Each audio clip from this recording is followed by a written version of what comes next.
கல்வி இயக்கம் மூலம் 2011-12 கல்வியாண்டில் 16,549 பார்ட் டைம் டீச்சர்ஸ் பகுதியாக சிறப்பாசிரியர்கள் நியமிக்கப்பட்டனர்.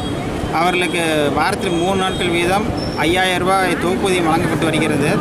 2014ஆம் ஆண்டு 2,000 ரூபாய் அதிகப்படுத்தி 7,000 ரூபாய் தொகுப்பூதியம் வாங்கி இந்த ஆண்டு கல்வியாண்டு முதல் 2014லேருந்து கொடுத்துட்ருக்குறாங்க. இப்போ 16 போஸ்டிங் வேக்கண்டில் நிரந்தரப்படுத்திட்டாங்க. அதில் எங்களையும் சேர்க்குமாறு, அதாவது எங்களுக்கும் ஒரு வாழ்வாதாரம் கொடுத்து உதவுமாறு நாங்கள் பயண இயந்திரம் கொடுத்து காலமுறை ஊதியம் வாங்குமாறு அரசுக்கு நாங்கள் கேட்டுக்கொள்கிறோம். ஆசிரியர்களை நிரந்தரம் செய்.